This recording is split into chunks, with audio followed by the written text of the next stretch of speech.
uurimisel. Esimene peatükk.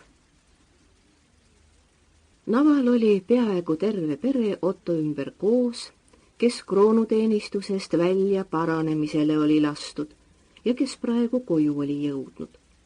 Vanem vend Gustav käis tal hobusega Vaksalis vastas. Kurvalt vaatas Navaeva oma poja koltunud ja kõhetud nägu. Vanamadis istus mõttes ja popsis piipu. Peretütar Juuli seisis natuke maad eemal ja otsis sireliõite seest vennale õnne. Otto suust kostis aeg-ajalt pehme, väsinud köhatamine. Üldene aeg, missugune priske poiss sa olid, kui nad sügisel su ära võtsid, aga nüüd luu ja nahk, mehe vari. Kuidas nad sind küll raske orjusega on piinanud? Mis inimesed veel enne tegema pidid, läksid eluajaks, 25 aastaks. Arva tuli mõni tagasi, rääkis Eeva kurval toonil. Siiski elati, käidi mitmest sõjast läbi ja tuldi tagasi ka veel. Siis anti ometi hea sinelgi kaasa, kui koju lasti. Nüüd ei saa sedagi, seletas Madis. Aga küll oli neil vaesekestel raske.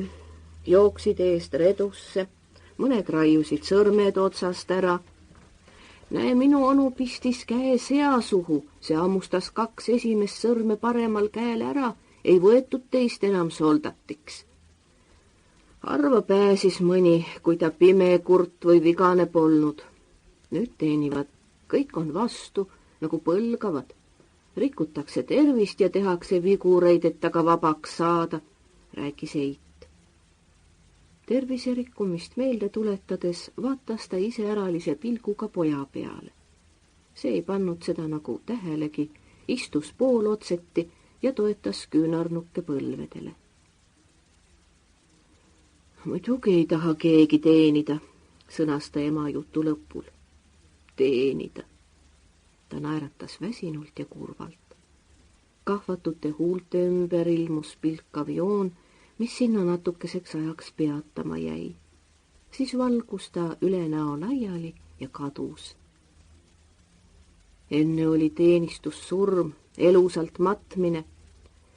Matusega lõppesid kõik lootused, aga nüüd jäävad nad järele ja ei anna ööl ega päeval rahu. See ongi piinaks. Vaatad ise pealt, kuidas su elust, kõige parematest päevadest, nädalad, kuud. Sample complete. Ready to continue?